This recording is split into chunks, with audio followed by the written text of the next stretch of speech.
Hello, this is Brian Rezny, President of Rezny Wealth Management. I'm bringing you an important update about the investment markets and the economy. Well, it's official, and I was spot on and I was right. I was expecting a 10% correction sometime this year because we haven't had one in over 3.5 years. Now, while I never like a correction, I know it's the natural part of investing. While I would rather be wrong that we were going to have a 10% correction, I was spot on. I didn't know when their correction was going to come, nor did anyone else. Is the correction over? Probably. Could we go down another few percentage points? We sure could. Could we rebound from these levels and go higher and end the year higher than we are currently today by a whole bunch? We sure could. Bottom line, markets consolidate. You have corrections. Nothing goes straight up and nothing goes straight down. If it is money that you do not need to spend in the next 1, 2, or 3 years, and I can tell you, our clients, based upon goals and objectives, have plenty of cash and or safe alternative investments in the bond side of the portfolio to weather a short-term storm. We're not concerned. We feel neither should you. What's causing this correction? Simple. China's in the news. The news media then spins it and basically throws it out to you, the investor. I'm happy to tell you that the majority of our clients are not emotional. We do have a few clients that get a little bit emotional. Hey, it's okay. It's going to happen. The key is that you don't make bad mistakes with your money. If you're 60, you're 70, or you're 80, you're a long-term investor. Unless you plan on spending all of your money in the next 3 years, then you would be a short-term investor.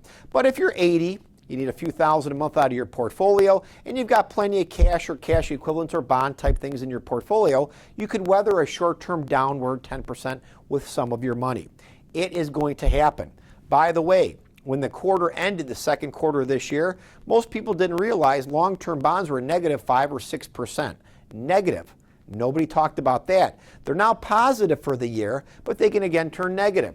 Every investment goes up and down. It's how you deal with it emotionally, and if you realize that you're a long-term investor, some of your money should be safer if you need income, but ultimately the majority of your money needs to have some opportunity to grow and get income. China, slowing. Yes, they're not growing their GDP 12% like they used to. They're probably growing at somewhere around 6%. Still pretty healthy.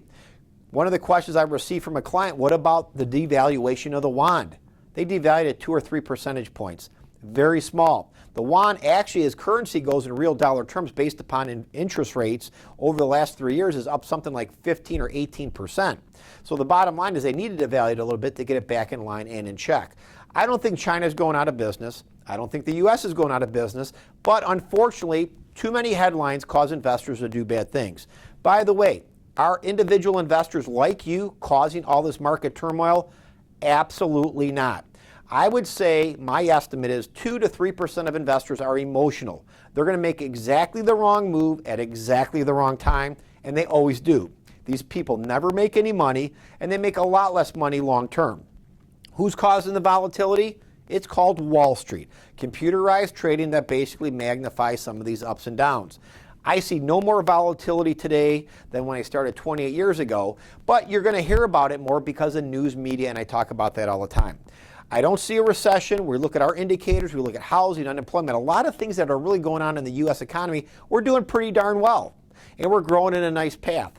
We're looking at Europe actually starting to repair itself a little bit and actually getting a little bit more GDP growth. We're seeing some net positives. Expect volatility. If you can't handle any volatility, then you need to go to cash, put the money under a mattress, buy a CD. You'll never make a return, but if it makes you sleep at night, then you got to do it. But if you're a smart investor and you're going to spend your money over the next 15, 20, or 30 years, be an investor. You have to accept some short-term volatility. It's inevitable. And it's not just the stock market. The bond market has had tons of volatility the last 2 or 3 years, but for some reason, nobody ever hears about that really on the TV or the news media. If you're a client of our firm, you're nervous, call me. I love talking to clients. I don't get enough calls from clients because most of our clients are very happy and I feel fairly level-headed. But if you're nervous and emotional, it's okay. Call us. Let's talk. If we saw a bigger concern, if we felt we should raise more cash, we would do so. Our indicators are pointing for growth in the U.S., Improvements in Europe. Generally speaking, most countries around the world are doing decent. There's things that I would avoid, like the emerging markets, which we have not been in all year. And I would continue to own quality assets like we do in our portfolios. If you're not a client of our firm, call us for a consultation. We'd love to talk to you also. Schedule a consultation. Look for Real Money Management. But again, if you're a client and you are concerned, please call us.